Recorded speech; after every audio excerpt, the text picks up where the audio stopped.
Hello, my name is Morgan, and my global weather project is over the famine crisis in East Africa. So let's get started here. Alright, so just like a brief overview of what I'll be talking about over this presentation is that there is a historic drought ongoing that has led to a major famine crisis across the East African region. And this has put millions of people at risk of starvation and famine and all that good stuff. So you already know that there's going to be major impacts. And I'll also be talking at the end of how people are helping East Africa and what you can do as well to help the ongoing crisis in East Africa.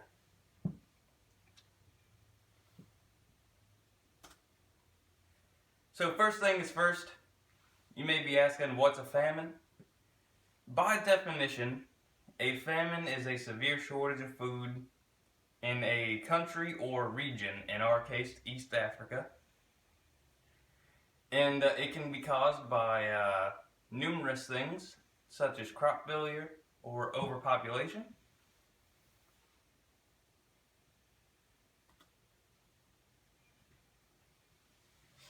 The United Nations, the UN, they officially have 3 criteria that they look for to officially determine a famine. And it could either be one of these or a combination of all 3. However, if you have one of these, most likely you're going to have a combination because they sort of go hand in hand here. So the UN declares a famine when 20% or more of the population faces extreme food deficits. The second criteria that could possibly be looking for is that the global acute malnutrition exceeds 30% of the population. So that basically is saying that 30% of the population is has malnutrition, is suffering from malnutrition. So if 30% of that, that's another thing they look for. They can declare famine. The third thing that is they look for is that the death rate exceeds 2 people out of every 10,000 per day for the population. So I assume that just means that for every 10,000 people, that 2 are dying per day due to the factors stated above, food deficits and contaminated drinking water, etc. And you can see how this sort of goes hand to hand. The first thing is the food deficit. That's sort of like the number 1. And then, the food deficit can lead to malnutrition amongst the population. And if it gets severe enough, unfortunately, it can lead to lots of deaths. And so if you have one of these things, it's good enough for the UN to declare famine. But if you have one, you're most likely going to have at least 2 or a combination of all 3. The next thing I have here is a little visual aid of the East African region. This is sort of like a graph depicting on the areas that are the most stressed out at the moment. So the legend down there you can see is the gray area is that there is none or minimal food insecurity. So virtually it's only the northwestern section here of Sudan and Ethiopia and South Sudan. But as you can tell, there is a lot of yellow and colors on that map, which indicates that a lot of people are stressed. That's what the yellow is. It's considered stressed. And if they're not minimal, it's going to be stressed up there in the northwestern sections of the region. But as you can already tell, the orange is crisis. That is where it's getting severe. That's where they're on the borderline of becoming a crisis here. And a lot of the eastern sections here, Somalia, Ethiopia, Kenya, they are getting hit very hard by this famine. And as you can tell, there's a lot of orange and red. Red is emergency. That is where everyone has to take immediate action to try to give some aid. And then the dark red that you can see here in the south central portions of Somalia, that is where it has officially been determined a famine by the United Nations. Even though it's a very confined area, according to this picture here, there are still tons and tons of people that are being affected by food shortages, and that area will only expand if they don't get any aid.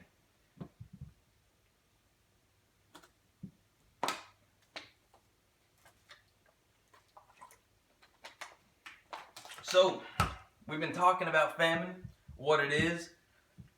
We've seen which regions of East Africa are hit the hardest. So now, what causes a famine? Well, there are many ways, but the one we'll be focusing on in this presentation is a major drought is affecting East Africa at the moment. And that has led to numerous crop failures and death of livestock and all that good stuff. And that is where this ties into the weather. For the Global Weather Project, drought is the main cause of this famine. So that's how weather ties into this, and that's all that good stuff. So let's move on to what is a drought.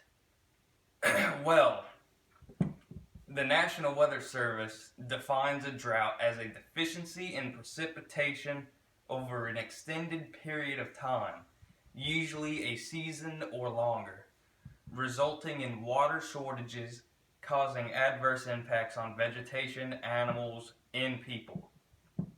So, that is taken straight from the National Weather Service. That is their straight definition on what a drought is. I'm sure you've heard the term tossed around, because the southeastern portion of the United States at the moment are in a pretty good drought with all the wildfires going on and all that.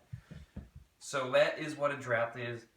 And it even says right there in their definition, impacts on vegetation, animals, and people. And all three of that criteria in East Africa is being met at this current moment.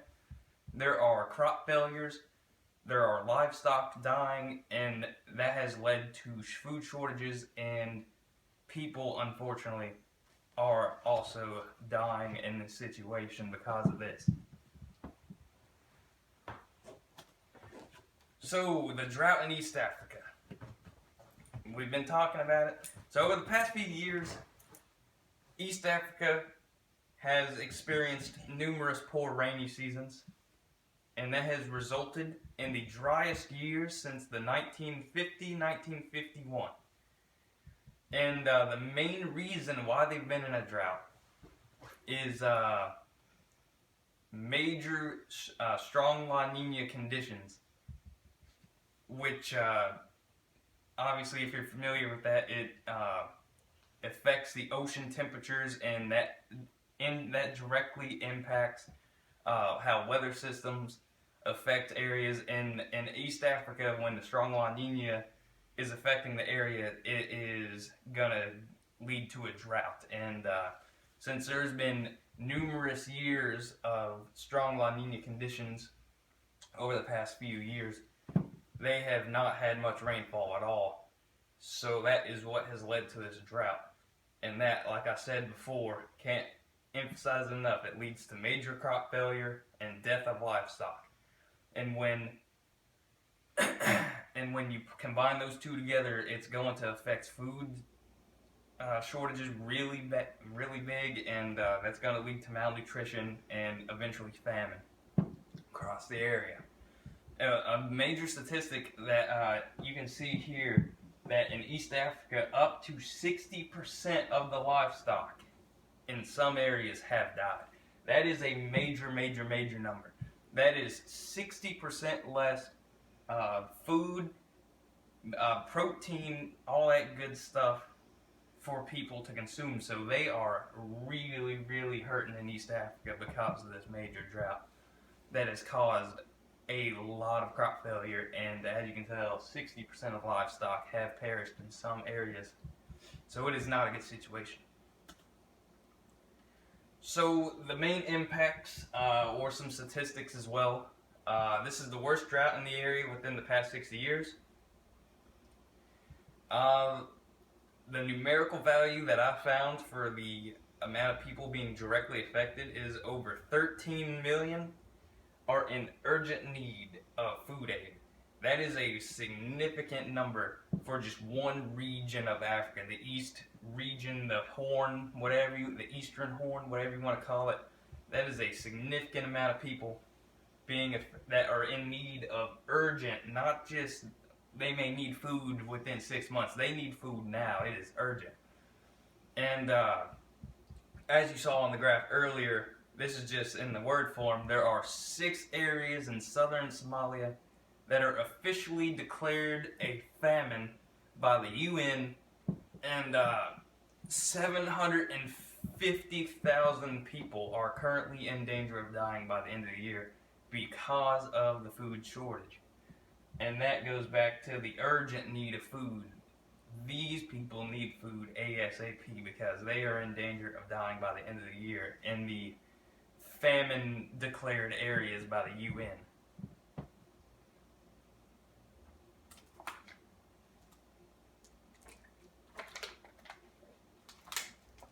So, we've been talking about all this bad news, all this negative stuff about people dying, about crops dying, about animals dying, all this good stuff.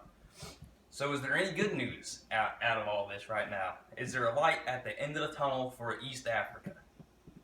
Well, yes, there is.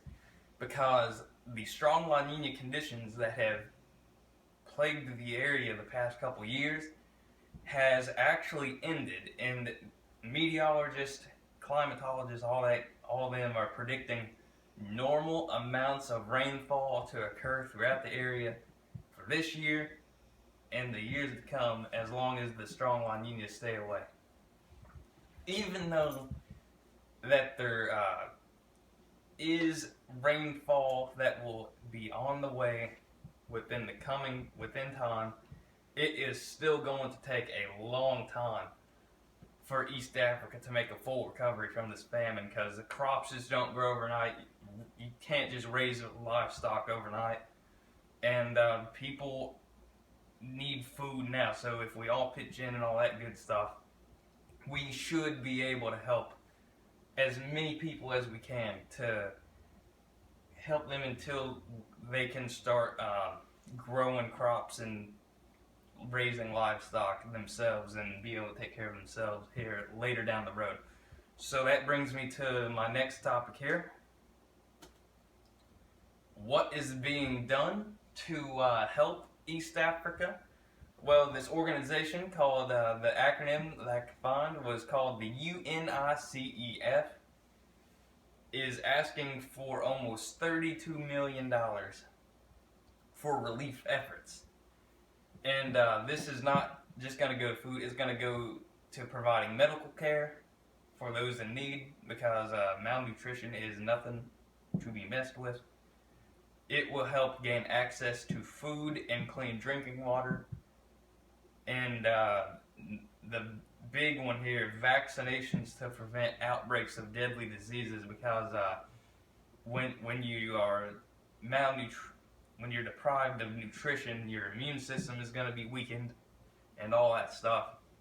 So it's leaving that area in East Africa very prone to diseases. And so they're asking for a ton of money to help, because it's just not going to be overnight again. Well, this is going to be a long road ahead, but if they get the money to help provide medical care, vaccinations, and gain access to food and clean drinking water, all that good stuff, they will.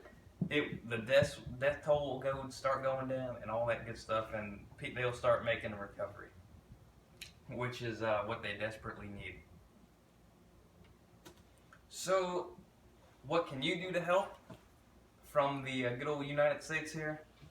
Well, you can text food to that number there to donate $10 to, pretty sure it's the same UNICEF. There's numerous Mercy Corps down there that you can join, and what they do is you go to East Africa, you help provide food, hand out food and clean water, and help out the doctors and all that good stuff. Sort of like the Red Cross, which is the next point, is you can volunteer at the Red Cross. Obviously, they're going to have a big hand in this because they're one of the biggest disaster relief organizations out there.